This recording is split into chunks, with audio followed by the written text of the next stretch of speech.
अरे गंगा, देख जरा, ये चंपी चिड़िया और मीठी मैना आजकल बहुत दार्शनिक बन रही हैं। हर पेड़ पर जाकर वही रट लगाए हैं, सर्दी आ रही है, घोंसला बना लो। हाँ गुरु, जैसे कोई मंत्री हो जंगल के। हमें भी तो समझाने आई थी कल। अरे जग्गा, ये क्या कर रहे हो? मेरे बच्चे अंदर हैं। अरे डर मत गिन्ने, बस थोड़ा हिलाने आए हैं तुम्हारा महल।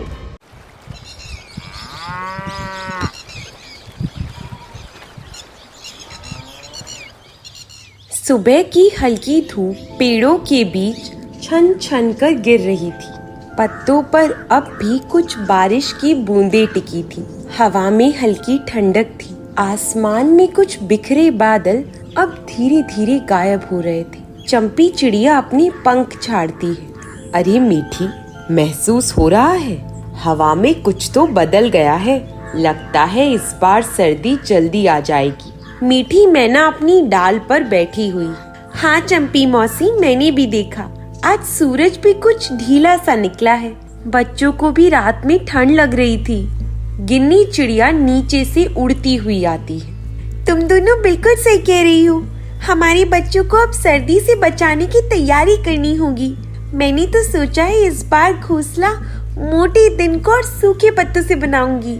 गुन्नू चिड़ा भी वहाँ आ जाता है। गिन्नी ठीक कहती है। पिछली बार जब बारिश के बाद ठंड आई थी तो कई बच्चों को सर्दी लग गई थी। हमें बाकी सबको भी बता देना चाहिए कि अब समय आ गया है घोंसले सुधारने का। गट्टू तोता जो कि बहुत मस्ती भरे अंदाज में है। सही पकड़े हैं गुन्नू भाई। चलो फिर एक मीटिंग बुलाते हैं जंगल की। सभी को बताते हैं कि इस बार ठंड कुछ ज्यादा पड़ेगी। मिक्की चिड़िया धीरे से उसे कहती है। पर गट्टू भैया, सब सुनेंगे क्या? पिछले साल भी तो किसी ने ध्यान नहीं दिया था। गट्टू तोता हंसने लगता है। अरे अब की बार चंपी मौसी है ना, जब वो बोलेगी तो पूरा जंगल सुनेगा। चंपी चिड़िया मुस्कुरा देती है। हाँ, मजाक मत उड़ाओ गट्टू, लेकिन बात सच है। अगर इस बार सबने तैयारी नहीं की तो सर्दी बहुत सताएगी। मैं तो सोच रही हूँ, चलो उड़कर सबको बताते हैं कि जल्दी जल्दी अपने घोंसले बनाओ। मीठी मैना भी बोली। हाँ मौसी, और मैं भी साथ चलूंगी। मेरे बच्चे छोटे हैं, इसलिए मैं चाहती हूँ कि औरों के बच्चे भी सुरक्षित रहें। सही कहा मीठी, मैं और गुन्नू भी साथ चलेंगे। गुन्नू चिड़ा आसमान की ओर देखता है। देखो, पेड़ों के पत्ते भी झड़ने लगे हैं। ये तो साफ निशान है कि ठंड जरूर तेज पड़ेगी। गट्टू तोता अपने पंख फड़फड़ाता है। तो चलो फिर साथियों, जंगल के हर कोने तक ये खबर पहुँचा दे कि सर्दी आने वाली है। सब एक साथ उड़ान भरते हैं। चलो चलो, सबको बता दो। मीठी मैना उड़ती है। गंगा तट के पास रहने वाली मिक्की चिड़िया को भी बताना, वो हमेशा देर करती है। चंपी चिड़िया बोलती है। हाँ, और जग्गा कालिया को भी। पिछली बार उसने किसी और का घोंसला तोड़ दिया था। इस बार उसे भी समझाना पड़ेगा। गिन्नी चिड़िया थोड़ा चिंतित हो जाती है। लेकिन क्या वो मानेगा? गट्टू तोता मुस्कुरा देता है। माने या ना माने, हमें तो अपना फर्ज निभाना है। सर्दी जब आएगी तो सबको सच्चाई खुद समझ आ जाएगी। सब हंसते हुए उड़ते जाते हैं। नीले आसमान में उनके पंख चमक रहे थे और हवा में उनके शब्द गूंज रहे थे। सर्दी आ रही है, अपने अपने घर बना लो, बच्चों को ठंड से बचा लो। जंगल के दूसरे छोर पर, जहाँ पुरानी आम और पीपल के पेड़ खड़े थे, वहीं बैठा था जग्गा कालिया, वही काला कौवा जिसकी चालाकी और घमंड से पूरा जंगल परेशान रहता था। उसके साथ उसका साथी गंगा कालिया और कुछ शरारती कौवे भी बैठे थे। सब ठंडी हवा में मजे ले रहे थे। जग्गा कालिया अपने पंख फैलाता है और अकड़ता हुआ कहता है। अरे गंगा, देख जरा, ये चंपी चिड़िया और मीठी मैना आजकल बहुत दार्शनिक बन रही हैं। हर पेड़ पर जाकर वही रट लगाए हैं, सर्दी आ रही है, घोंसला बना लो। गंगा कालिया हंस देता है। हाँ गुरु, जैसे कोई मंत्री हो जंगल के। हमें भी तो समझाने आई थी कल। जग्गा नाक सिकोड़ता है। हम कौवे हैं, हमारे जैसे अक्लमंद को किसी की सीख की जरूरत नहीं। जब ठंड आएगी तो किसी के घोंसले में जाकर बैठ जाएंगे। मेहनत किसे करनी है? एक साथी कौवा कहता है। गुरु सही कहते हैं, दूसरों के घर में मजे से सोएंगे और उन्हें बाहर निकाल देंगे। आहा। गंगा भी थोड़ा शरारती अंदाज में कहता है। वैसे गुरु चलो आज कुछ मजा करते हैं। उधर देखो वो गिन्नी चिड़िया कितने प्यार से अपने घोंसले में तिनके सजा रही है। चलो ना थोड़ा मजा ले। जग्गा की आंखों में चमक आ जाती है। चलो देखते हैं उसकी मेहनत का परिणाम उड़कर। सब कौवे शोर करते हुए उड़ते हैं और गिन्नी चिड़िया के पेड़ के पास पहुंचते हैं। गिन्नी चिड़िया ये देखकर घबरा जाती है। अरे जग्गा ये क्या कर रहे हो? मेरे बच्चे अंदर हैं। अरे डर मत गिन्नी, बस थोड़ा हिलाने आए हैं तुम्हारा महल। जग्गा डाल को हिलाता है, तिनके नीचे गिरने लगते हैं। गिन्नी परेशान होकर पंख फैलाती है और अपने बच्चों को ढक लेती है। गुन्नू चिड़ा तभी तेज आवाज में आता है। जग्गा बस करो, क्या मिला तुम्हें दूसरों का घर उजाड़ कर? गंगा कालिया उकसाता है। अरे गुन्नू तू हमें ज्ञान मत दे, तू तो अपनी बीवी के कहने पर चलता है। अगर घर बनाना बीवी की बात मानना है तो हाँ मैं मानता हूँ, क्योंकि घर परिवार का सहारा होता है।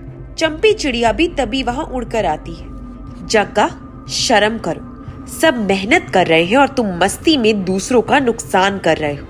मीठी मैना भी धीरे से बोल देती है। तुम्हें तो समझदार होना चाहिए जग्गा, इतने बड़े हो गए हो, बच्चों को क्या सिखाओगी? जग्गा अपनी अकड़ में हंसने लगता है। अरे जाओ जाओ, मुझे किसी की सीख नहीं चाहिए। मैं कौवा हूँ, जंगल का सबसे चालाक पंछी। मुझे कोई ठंड नहीं डरा सकती। गट्टू तूता मुस्कुराते हुए कहता है। ठीक है गुरु, जब ठंड आएगी तब याद रखना ये बात। उस वक्त चालाकी काम नहीं आएगी, सिर्फ घोंसला काम आएगा। जग्गा अपने पंख झटक देता है। देख लेंगे तोते महाराज, तुम सब अपने बच्चों की तरह डरपोक हो। मैं आजाद हूँ, खुला उड़ता हूँ, ना घर का झंझट ना जिम्मेदारी। मीठी मैना धीरे से गिन्नी से कहती है। छोड़ो मौसी, इसे अपना रास्ता खुद समझने दो। जब वक्त सिखाएगा ना तब कोई शब्द जरूरी नहीं होगा। गिन्नी चिड़िया की आंखों में चिंता है। सही कहती हो मीठी, अगर डर ये है कि जब सर्दी आएगी कि पछताएगा। सब पक्षी धीरे धीरे वहां से उड़ जाते हैं। जग्गा और उसके साथी एक दूसरे की ओर देखते हैं और फिर जोर से हंस पड़ते हैं। गंगा कालिया हंस रहा है। गुरु सब डरपोक है, बस तुम्हारे जैसे अक्लमंद इस जंगल के असली बादशाह हैं। जग्गा घमंड से जवाब देता है। हाँ, सही कहा गंगा। अब चलो किसी और के घोंसले में थोड़ा मजा लेते हैं। उनकी काली परछाइयां आसमान में गायब हो जाती है और जंगल की हवा कुछ बेचैन सी हो उठती है। सूरज अब पहले जैसा नहीं था। दिन छोटे होते जा रहे थे और रातें ठंडी। हवा की सरसराहट में एक कपकपी छुपी थी। जंगल की हर डाल, हर पत्ता मानो ठंड के डर से सिहर उठा था। गिन्नी चिड़िया अपने घोंसले के अंदर बच्चों को सहलाती है। बिट्टू, टिम्मी, अब बाहर मत निकलना। देखो हवा कितनी ठंडी है। बिट्टू कांपने लगता है। माँ, पंखों के नीचे रहूंगा, बहुत ठंड लग रही है। गुन्नू चिड़ा बाहर से आता है।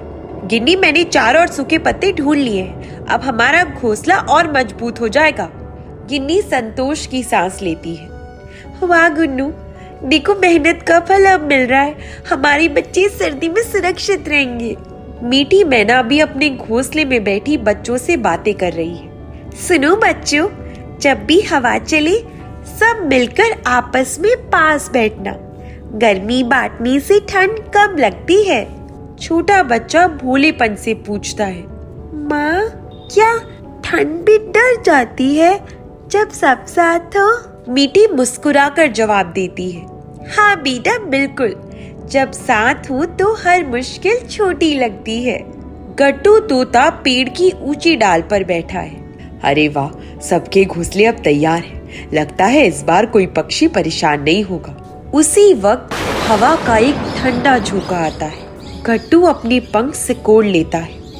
अरे बाप रे, ये तो हड्डियां जमा दे ऐसी ठंड है। जंगल का हर कोना अब शांत था। कोई चहचहाहट नहीं, बस हवा की सिसकरी और सूखे पत्तों की सरसराहट। लेकिन इस सन्नाटे के बीच कहीं से कांपती आवाज आई, जग्गा कालिया की, जो डाल पर बैठा कांप रहा था। गंगा, गंगा, ठंड, बहुत ठंड लग रही है, पंख जम गए मेरे। गंगा कालिया भी कांप रहा है। गुरु, मैंने कहा था कुछ तिनके इकट्ठे कर लेते हैं, अब तो कोई जगह नहीं बची, सबने अपने घोंसले बंद कर दिए हैं। जग्गा घबरा जाता है।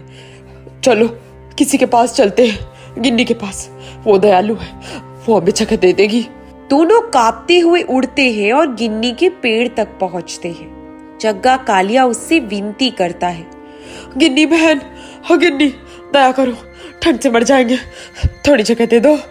गिन्नी अंदर से आवाज देती है। जग्गा तुम, अब याद आई दया, जब सबको चेतावनी दी जा रही थी तब तुम दूसरों के घोंसले तोड़ रहे थे। गुन्नू भी कड़क स्वर में जवाब देता है। हमारे बच्चे हैं जग्गा, अगर हमने तुम्हें जगह दी तो हमारे अपने मर जाएंगे, अब माफ करना, दरवाजा नहीं खुल सकता। गिन्नी के घोंसले की ओर से दरवाजा बंद होने की आवाज आती है।